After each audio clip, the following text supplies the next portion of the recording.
Hello hello everyone.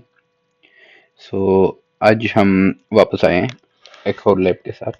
So last time हमने LFI cover किया था। इसमें अभी हमारे एक्सपेक्ट फॉर लॉग पॉइजनिंग और सेशन पॉइजनिंग रहता है जो हम बाद में कवर करेंगे। ठीक है। आज हम वॉक थ्रू भी हमने सारे कवर कर दिए हैं जो हमने लिखे हैं। ठीक है। तो हम आज कवर करेंगे एक्सएससी। ठीक है। एक्सएससी एक्सएक्ससी होता क्या है? ठीक है। ये आपका एक्सएमएल का होता है। ठीक है। हम एक्सएमएल का जो कोड होता है उसको एक्सप्लॉइट करके हम एक्सएक्ससी यूज कर सकते हैं। ठीक है। मैं भी आपको बताता हूँ कि ये होते क्या है।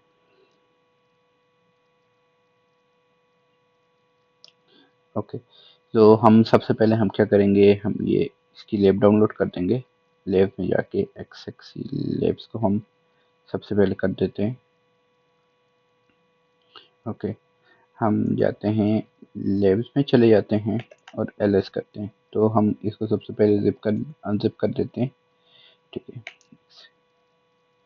ठीक है। आर एम और हम ये जो एक्स एक्स लेब है डॉट जो है जिप है इसे डिलीट कर देते हैं, एलएस कर देते हैं।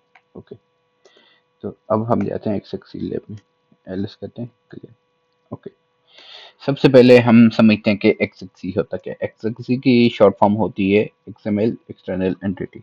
ओके। तो ये इस चीज को समझने के लिए आपको पहले समझना पड़ेगा एक्सएमएल क्या होता है। ठीक है। एक्सएमएल जो होता है ना, ये आपकी इसी तरह जैसे आपकी एचटीएमएल होती है ना, उस तरह का टैग्स वाली आपकी एक लैंग्वेज होती है जिस तरह एचटीएमएल है। ठीक है। तो एक्सएससी होता है। तो रिफ्लेक्ट अब दो टाइप के होते हैं, एक रिफ्लेक्टेड एक्सएससी होता है और एक दूसरा एक्सएससी होता है। ठीक है। नॉन रिफ्लेक्टेड उसे बोल सकते हैं।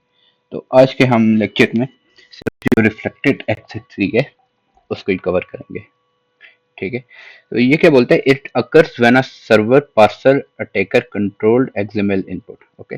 जब सर्वर जो है पार्स करता है कंट्रोल एक्सएमएल को। अब एक्सएमएल हम इस तरह के एक्सएमएल लिखते हैं। ठीक है। जिसे सर्वर पार्स करता है। ठीक है। और जिसकी वजह से हमें हमारे जो एचटीटीपी रिस्पॉन्स है उसमें हमें कुछ बताता है। ठीक है। तो अभी आप ये देख लो एक्सएमएल का, एक्सएमएल तभी काम करेगी। ठीक है। अब एक्सएमएल में हम क्या यूज कर रहे हैं, पीएचपी इनपुट यूज कर रहे हैं। ठीक है। अगर तो आपने अभी तक एलएफआई वाला नहीं पढ़ा तो मैं पीएचपी इनपुट आपको बता देता हूँ क्या होता है। ठीक है। तो पीएचपी इनपुट अगर आपने पढ़ना है, ठीक है, आप एलएफआई में जाएंगे। ठीक है। आप एलएफआई में जाएंगे और आप यहाँ इनपुट एलएफआई रैपर है। ठीक है। आप इसको पढ़ लीजिएगा, आपको पता लग जाएगा कि क्या होता है। लेकिन अगर आपको ये नहीं पढ़ना तो मैं आपको फिर भी रिफ्लेक्टेड एक्सिस समझा देता हूँ। रिफ्लेक्टेड एक्सिस होता क्या है। ठीक है। तो फाइल गेट कंटेंट, इसका ये मतलब होता है कि डेटा में हम जो भी पास करते हैं, ठीक है, इस रैपर के मतलब जब हम ये रैपर यूज करते हैं डेटा में जो भी पास करते हैं, ठीक है, उसकी बॉडी में जो भी कंटेंट है वो इधर आ जाता है और वो इधर एग्जीक्यूट हो जाता है। ठीक है। इसके लिए आपका फंक्शन गेट फाइल कंटेंट्स होना लाजमी या इंक्लूड फंक्शन होना लाजमी है। ठीक है। उसके बाद ये क्या कर रहा है, डॉम। डॉम डॉम का शॉर्ट फॉर्म क्या होता है, डॉक्यूमेंट ऑब्जेक्ट मॉडल। ये आपको जावास्क्रिप्ट में भी लिखते मिलता है और एक्सएमएल में भी मिलता है। ठीक है।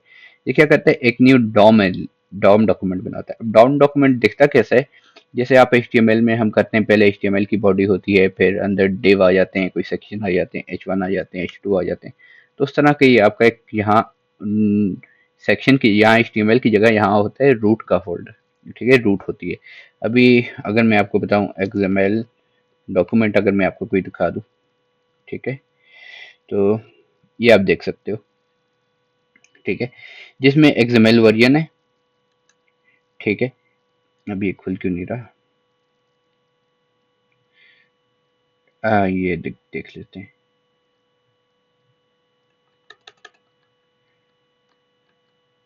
ओपन लिंक करते हैं हम न्यू टैब के अंदर। ओके। इसमें आप देखिए हमारी जिस तरह एचटीएमएल होता है ना, इसमें एक्सएमएल होता है, उसका वर्जन होता है, ये यूएन इनकोडिंग बताता है कि कौन सी U2 है, फैट है, 16 है, और स्टैंड अलोन बताता है यस और नो है। ठीक है। इसी तरह ये आपकी इस तरह की एक्सएमएल होती है। ठीक है। तो हम कुछ इसी तरह की एक्सएमएल लिख के, ठीक है, हम इसकी कोई इसी तरह की एक्सएमएल लिख के हम इसे एक्सप्लॉइट करते हैं। ठीक है। लेकिन एक्सप्लॉइट करने के लिए मेन चीज़ें क्या है, पहले आपका इंक्लूड या गेट फाइल कंटेंट का फंक्शन होना लाजमी है, जो कि आपका इनपुट रेपर को एक्सेस करो। ठीक है, पहले ये चीज़ होनी लाजमी है।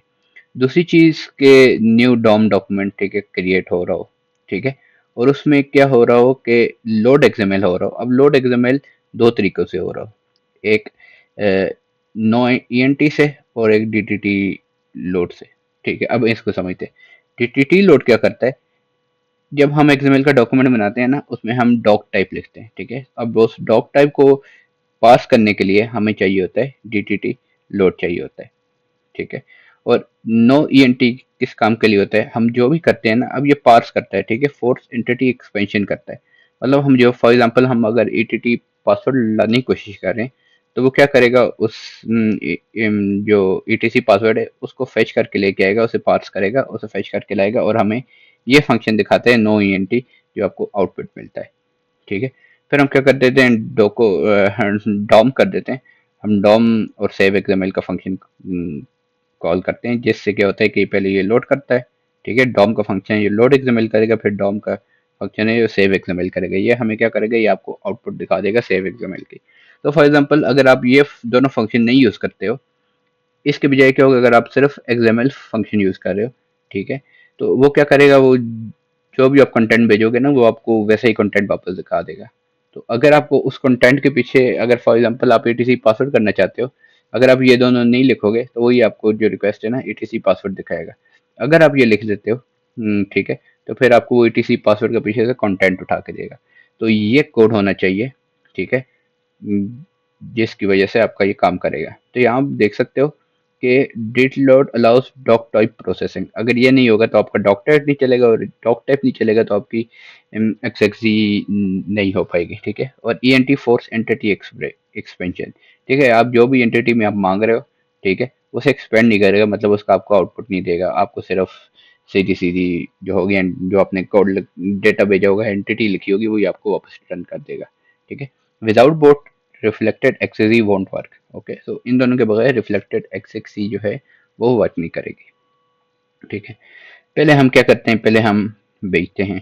ठीक है, तो हम एलएस करते हैं। ठीक है, हम चेक करेंगे हमारा पोर्ट चल रहा है पीछे। ठीक है, अच्छा आपने क्या कर देना है ना, आपने एक चीज़ कर देनी है। ओके, ये तो मेरा ये है, इसको मैं अगर उठा के इधर ले आऊँ और एलएस कर सीडी बैक चला जाता हूँ, सीडी में एग्जैक्ट सी लेब कर देता हूँ, और मैं यहाँ क्या करता हूँ, पीएचपी का सर्वर 8000 पे रन कर देता हूँ। ठीक है, तो आपका सर्वर रन हो गया। फिर आप देखोगे आपको ये हेलो मिल गया। ठीक है, आपको इस तरह, अभी मैं ये हम अभी हम सिंपल कर रहे हैं। ठीक है, जिसमें हम एक्सएमएल की एक बना रहे हैं। ठीक है, और उसमें सिर्फ डेटा में हम हेलो लिख रहे हैं, और हमें जाहिर बात है हम कुछ कर नहीं रहे, तो हमें ये पूरे का पूरा एक्सएमएल ही रिटर्न हो रहा है। ठीक है, ओके, हम आगे चलते हैं।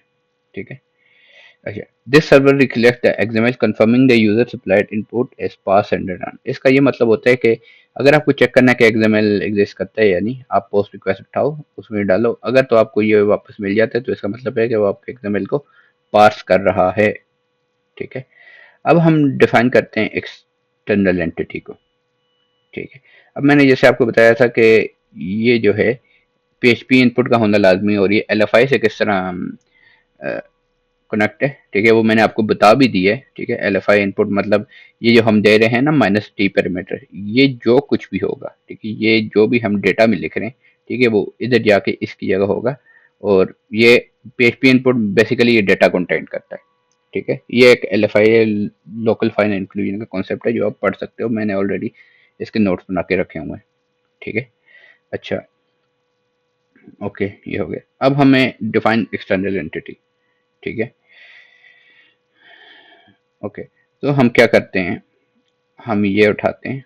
ठीक है, हम यहाँ पेस्ट कर देते हैं। ठीक है, अब पेलोड डॉट एक्सएमएल की जगह आपने क्या रखना है, ठीक है, पेलोड डॉट एक्सएमएल की जगह आपने रखना है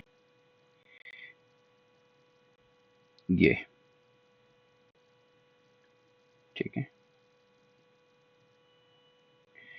हम यहाँ लिख लेते हैं, हम एक्सएमएल का टैग खोलते हैं, एक्सएमएल।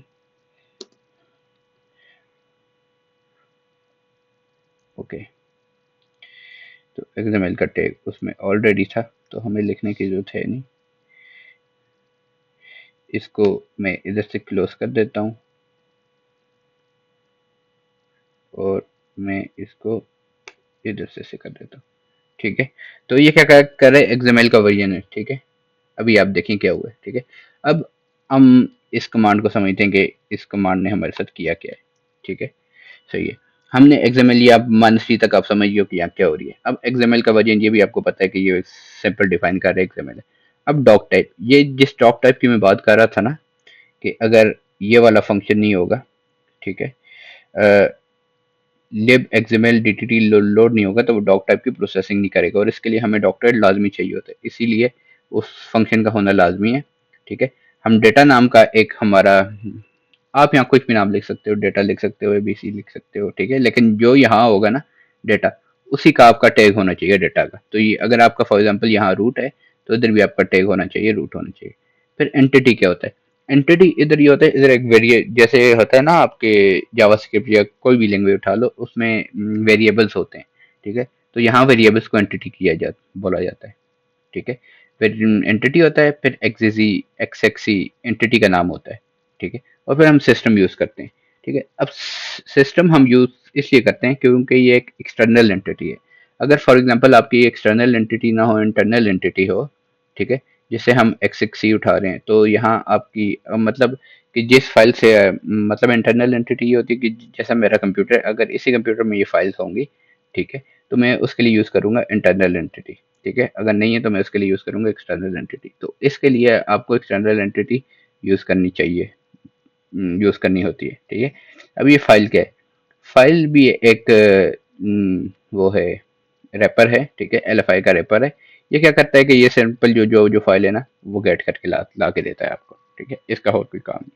ठीक है, तो आप एंटिटी समझ गए कि एक्सटर्नल एंटिटी होना लाजमी है XSC के लिए, और जब आपने इस एंटिटी को गेट करना है तो आप एंड और आखिर में एक सेमीकोलन, ये दो यूज करोगे और बीच में उस एंटिटी का नाम लिख दोगे। ठीक है, तो हम जैसे ही करते हैं तो ये क्या करता है, ये आपको जाके सारा डेटा उठा के ले आता है। तो ये बात याद रखिएगा कि ये सिर्फ डेटा रीड करता है। ठीक है, जब हम रेफरेंस करते हैं ना, तो ये जो काम होना है, ठीक है, इस कोड का, ये तब होता है जब हम उसे रेफरेंस करते हैं। तो इधर आएगा वो जो फाइल है उसे देखेगा। ठीक है, और फाइल को देखने के बाद जब हम ये काम करेंगे ना, तो वो उसकी फाइल इधर जाएगी, PHP इनपुट में जाएगी कि हम क्या गेट करना चाह रहे हैं। ठीक है, वो इधर आएगा और फिर काम करके फिर उसे, तो ये बात याद रखनी है कि ये हमेशा रेफरेंस के वक्त, ठीक है, ये सारे काम होते हैं, डिफाइनिंग के वक्त नहीं होते। मतलब जब हम डिफाइन कर रहे हैं उस वक्त नहीं, जब हम रेफरेंस दे रहे होते हैं ना, तब ये सारे काम होते हैं। ठीक है, फॉर एग्जाम्पल हम क्या करते हैं, हम एक चीज़ करते हैं। ठीक है, हम index.php करते हैं, और मैं जो हूँ ना, मैं इसको Ctrl+X कर देता हूँ। ठीक है, मैं इसको ये कर देता हूँ, और I guess I have no, मुझे कोई आइडिया नहीं है कि इसमें कमेंट कैसे करते हैं, तो मैं इसे उठा देता हूँ। ठीक है, अभी के लिए मैं इसको इधर रख देता हूँ। ठीक है, हम समझते हैं, वैसे हमने लोड करना है नहीं। ठीक है, अभी आप देखोगे हमने वो उठा दिए। अभी देखते हैं कि क्या होता है। ठीक है, अभी उसके हिसाब से, मतलब हमने बोला था वो दोनों फंक्शन होने लाजमी है, तो अगर हम ये कोड देंगे तो ये आपको सेम की सेम जो है वो ही रिटर्न कर देगा। सी, अभी क्या हुआ, इसने उसे पार्स ही नहीं किया। ठीक है, तो उसके लिए जो हम डॉक टाइप दे रहे हैं, इसका भी हमारे पास फंक्शन नहीं है। ठीक है, ये जो हम फाइल गेट कर रहे हैं, इसका भी हमारे पास वो फंक्शन नहीं है। तो ये क्या कर रहा है कि आपको वापस के वापस रिटर्न कर रहा है। ठीक है, तो आपके इसलिए वो दो फंक्शन होने आपके बेहद ज़रूरी होते हैं। ये, ये किसी भी PHP फाइल में जहाँ आप एक्सेस करना चाह रहे हो। ठीक है, तो अब हम करेंगे तो अब आपको पूरा कोड मिलेगा। ठीक है, तो ये चीज़ आपके लिए समझना बहुत लाजिम है, डिफाइन एक्सटर्नल एंटिटी। ठीक है, तो एक्सटर्नल एंटिटी हमने डिफाइन कर दी, और एक्सेप्सी सेंड मलिशियस XML। ओके, तो हमने इस तरह मलिशियस XML सेंड कर दिया। ठीक है, अब हम देखते हैं क्या क्या, अगर हम एक बना दें, gdet बना देते हैं, payload.xml बना देते हैं। ठीक है। और अगर हम, ये मैंने अभी तक ट्राई किया है नहीं, तो सॉरी,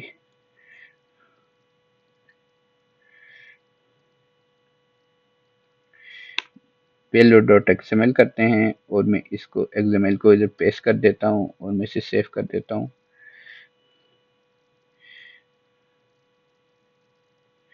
और मैं इसे कंट्रोल सी कर देता हूँ और मैं इसको कर देता हूँ पेलोड डॉट, ये दरअसल मैं पेलोड डॉट एक्सएमएल करता हूँ। ठीक है, हाँ तो ये काम नहीं कर रहा हमारा। ठीक है, अगर मैं इसे पेलोड डॉट एक्सएमएल करता हूँ, ओके ये काम नहीं कर रहा हमारा। तो सही है, आपको इधर ही करना होता है। मैंने सोचा था काम करेगा लेकिन किया नहीं है। अच्छा, the entity XXC is designed is expanded by XML parser, ये एक्सपेंड करती है XML पार्सर से, causing the content of etc password to be injected into XML response and reflected back to dataker। वही जो मैंने आपको बताइए कि ये जो सारा काम कर रहा है, ठीक है, आप जैसे ये काम करोगे तो तब आपके जो एक्सपेंड करेगा XML पार्सर को, वो कंटेंट देगा एटीसी पासवर्ड को उसे, और तब जाके आपका ये सारा काम होगा। ठीक है, अच्छा अब इसके एग्जीक्यूशन फ्लो समझते हैं। User send malicious XML with doc type, user send करता है malicious XML with doc type जो हमने किया। पार्स लोड DTT लोड से पार्सर से लोड करता है, डॉक टाइप देखता है। ठीक है, एंटिटी एक्सपेंशन करता है विद नो एंड, एंटिटी की एक्सपेंशन करता है। ठीक है, पार्सर इनकाउंटर्स एंड पार्सर देखते हैं कि एंड XXC है, सिस्टम रिसोर्स को फेच करके लाता है। Content replace entire entity reference, ठीक है, इस रेफरेंस में जो भी आपका सिस्टम कंटेंट है ना, इसकी जगह वो आ जाता है और एप्लीकेशन उसे प्रोसेस कर देता है। अब इसके लिए कंडीशन क्या है, application must parse XML input. तो पहली बात यह है कि XML इनपुट को पास करना लाजमी है। Doc type must be allowed, ठीक है, सिस्टम में डॉक टाइप अलाउड होना चाहिए। Entity expansion must be enabled, ये इनेबल होनी चाहिए। और रिस्पॉन्स में reflect pass XML to observe output. Okay, तो रिस्पॉन्स ये मुझे लगता है ऑटोमेटिकली सारे में होगा, लेकिन ये इनमें से कोई एक ऑफ हो जा सकती है, कोई दो ऑफ हो सकती है। तो अगर नहीं है तो आप sudo apt अपडेट से, आई गेस मेरे सिनेरियो में ये था कि मेरे सिस्टम में XML थी नहीं, तो मुझे ये इंस्टॉल करनी पड़ी है। ठीक है, reflected XXC allows the taker to read local files when XML parsing is misconfigured। ठीक है, तो अगर इनमें से ये चारों ऑन होगी तो इसका मतलब ये मिसकॉन्फ़िगर्ड है, तो हम इसलिए XML पार्सिंग कर सकते हैं। ठीक है, रीड लोकल फाइल कर सकते हैं। The vulnerability exists because unsafe parser flags enabled external entity expansion and application reflect the process output। तो इधर वनरेबल पैरामीटर्स कौन से हैं, ये आपको पता लगे होगा। यहाँ दो वनरेबल पैरामीटर हैं, एक DTT लोड वनरेबल पैरामीटर है और एक नो ENT वनरेबल पैरामीटर है। ठीक है, तो ये था आपका रिफ्लेक्टेड एक्सिजी के हम इसे कैसे काम करते हैं और क्या होता है। और ये मैंने आपको डिफाइन किया स्टेप बाय स्टेप कि क्या क्या आप कोड लिखोगे, और ये मैंने आपको एक्सप्लेन भी किया कि पीछे क्या होता है, PHP इनपुट क्या होता है, सेव XML क्या होता है, लोड XML क्या होता है। तो ये चीज़ें थी जो मैंने आपको बतानी थी आपके XXC, रिफ्लेक्टेड XXC की। तो अगर आपको ये नोट्स चाहिए, ठीक है, मैं नोट्स का लिंक, मैं हर वीडियो में नोट्स का लिंक डिस्क्रिप्शन में दे देता हूँ, तो आप डिस्क्रिप्शन से ये नोट भी उठा सकते हैं और इन नोट्स को यूज़ कर सकते हैं। ठीक है, अपनी स्टडीज़ के लिए। तो आज के लिए इतना ही, हम मिलते हैं नेक्स्ट वीडियो में। Till there, bye bye.